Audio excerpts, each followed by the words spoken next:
राहुल, हमने सुना है भाई तुम अपनी भैंस को बेच रहे हो। अगर जो भैंस को बेच रहे हो तो हमें बेच दो यार, हम भैंस ही खरीदने आए हुए हैं। मोदी जी, मुझे अपनी भैंस तो बेचनी है, लेकिन जब तक रेट सही ढंग से नहीं मिलेगा मैं भैंस अपनी नहीं बेचूंगा। अब ये कोई आके सोचे कि मैं औने पौने दाम में अपनी भैंस बेच दूं तो बिल्कुल भी नहीं बेचूंगा। रेट ठीक ठाक अगर जो दे रहे हो तो मैं बेच दूंगा अपनी भैंस। अरे राहुल, तुमको कौन बोल रहा है कि तुम अपनी भैंस को औने पौने दाम में बेचो? भाई अच्छे दाम में बेचो, तुमने खिलाया पिलाया इतने दिनों से पाला है तो औने पौने के दाम में क्यों बेचे हुए? ठीक ठाक रेट ले लो, लेकिन ये बताओ किस भाव में बेचोगे, क्या रेट है तुम्हारी भैंस का? अपना पहले रेट बताओ, उसके बाद मैं बताता हूँ किस लायक है तुम्हारी भैंस। मोदी जी, मेरे भैंस का रेट एक ही रेट है, 80,000 रुपए लूंगा जब जाके मैं भैंस दूंगा, क्योंकि मैंने इस भैंस के ऊपर बहुत मेहनत की है, इसको अच्छी तरह से खिलाया पिलाया है, रोज नहलाता हूँ इसको। देखो कितनी तंदुरुस्त भैंस है मेरी। अब 80,000 रुपए दे रहे हो तो ले जाओ मेरी भैंस। ना राहुल, बहुत ज्यादा बता रहे हो भाई। 80,000 रुपए लायक तो तुम्हारी भैंस नहीं है, बिल्कुल नहीं। बहुत ज्यादा से ज्यादा तुम्हारी भैंस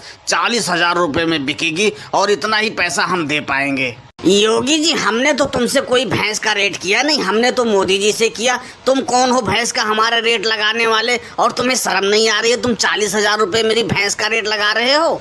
अरे राहुल भाई, नाराज मत हो यार, हम तुम्हें बताना ही भूल गए कि योगी जी और हम साथ में भैंस खरीदते हैं। वैसे योगी जी ने सही रेट लगाया, कोई गड़बड़ रेट नहीं लगाया है। ऐसा करो 500 रुपए और फालतू ले लो, लेकिन भैंस दे दो यार, इतना रेट सही है तुम्हारी भैंस का। मोदी जी, चुपचाप यहाँ से चले जाओ, मेरा माथा मत टनकाओ, ठीक है? 80,000 का भैंस मैं तुमको 40,000 में दे दूं, शर्म नहीं आ रही है? देख रहे हो लालू चाचा क्या रेट लगा रहे हैं हमारी भैंस का? जरा तुम ही कुछ बोलो। ऐसा है मोदी जी, तुमको राहुल की भैंस 40,000 की नजर आ रही है ना?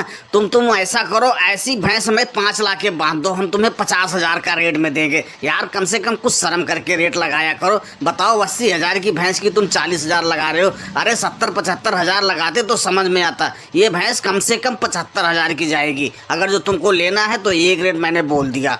अरे लालू जी, कम से कम कुछ सोच समझ के बोलो यार। बताओ, 75,000 तुमने ऐसे रेट लगा दिया जैसे कि कोई पैसा है ही नहीं। 75,000 रुपए, हम ज्यादा से ज्यादा इस भैंस का 60,000 रुपए देंगे। योगी जी, फिर तो ये भैंस नहीं बिकेगी, बिल्कुल भी नहीं बिकेगी। अगर जो 60,000 में इनको बेचना होगा तो ये भैंस मैं खरीद लूंगा। अगर जो तुमको लेना ही है तो इस भैंस का 73,000 रुपए देने पड़ेंगे। अब इससे एक पैसा कम नहीं होगा, मैंने बगैर राहुल से पूछे तुमको बोल दिया। लालू जी, मैं इधर उधर की बात नहीं करूंगा, मैं इस भैंस का एक ही रेट लगा रहा हूँ। अगर जो तुमको देना होगा तो दे देना, मैं इस भैंस का 70,000 रुपए दूंगा। अब अगर जो बताओ तुम्हें देना है तो अभी बयाना पकड़ो, और नहीं तो भाई मैं जाऊं। राहुल, वैसे तुम्हारी भैंस का 70,000 रुपए ठीक मिल रहा है, अगर जो देना चाहो तो दे दो। रेट कोई बुरा नहीं है, 70,000 रुपए। लालू चाचा, भला मैं तुम्हारी बात कैसे काट सकता हूँ? अब जब तुमने कह दिए 70,000 रुपए तो लाओ मोदी जी, पैसे दो और ये लो भैंस पकड़ो। और दोस्तों, वीडियो पसंद आई हो तो वीडियो को लाइक और चैनल को सब्सक्राइब करना ना भूले। धन्यवाद।